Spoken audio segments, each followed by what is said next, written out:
imirimo yawe, imirimo yawe, imirimo yawe Mana we, imirimo yawe. Yesu ashimwe, haleluya, amina, haleluya, amen. Imirimo y'Imana ni myiza. Yesu ashimwe. N'iyi ni imirimo, haleluya, n'iyi ni imirimo y'Imana, no kuza hano ni imirimo, amen. Abantu banzi hano ntibagire gutya, atari abiwacu. Hano mabwirije inshuro ebyiri, menya haje abantu batanzi, ariko hari abantu twamenyanye hano. Yesu ashimwe. Hano maje inshuro zirenga ebyiri, iyi ni iya gatatu nje kuvuga Imana neza, kandi numva reka umusomyi mwiza adusomere mwitangira igice cya 21, hanyuma dusengere mu ijambo. Undi musomyi mwiza adusomere mwitangira igice cya 18 umurongo wa 14. Mfite intego uvuga ngo isaha y'Imana cyangwa igihe cy'Imana iyo kigeze irakora, amen. Niyo ntego mfite, ivuga ngo isaha y'Imana yigeze igira gute? Irakora. Ntabwo ari iy'abantu, ahubwo ni isaha y'iki? Y'Imana. Iyo igeze igira gute? Irakora. Reka twumve ibyo yakoze tuhite dusenga. Ndanashoje.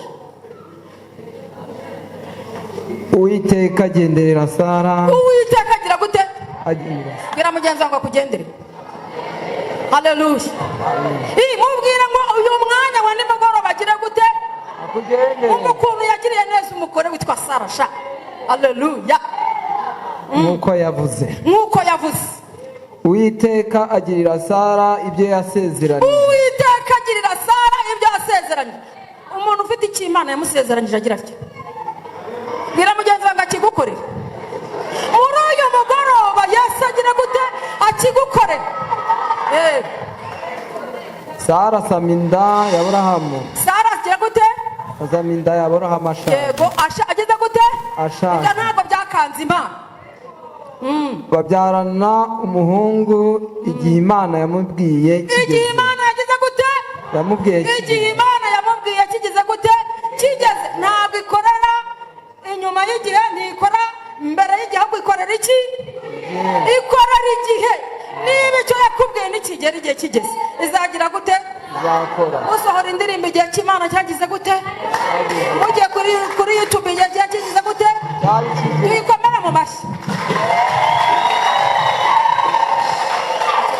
Itangiriro 18 murongo wa 14 dusenge. Haragira hate hari ikinanira Uwiteka se?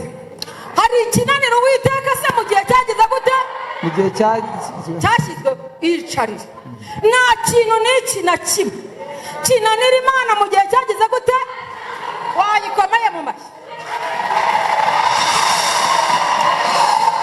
Yewe nakwizeza ibitangaza bikananira, nawe nuko kandi, ariko igihe cy'Imana iyo kigeze irakora. Mana turagushimiye, haleluya. Uri Imana ikorera igihe. Wageze kwa Sara na Aburahamu urabikora, ugeze kwa Yesaya uramwiyereka uramwesa. Imana ishimwe, turagushimiye ko igihe cyawe cyageze ukora. Izina ryawe ni iryera kandi nirihimbazwe. Abantu bangana gutya, abagore turagushimiye, abagabo turagushimiye, abasore n'inkumi baragushimiye, abakecuru n'abasaza baragushimiye, abana batoya Yesu baragushimiye. Himbazwa, habwe icyubahiro. Twarimo tuvuga imirimo y'Imana. Imirimo yawe ni myiza.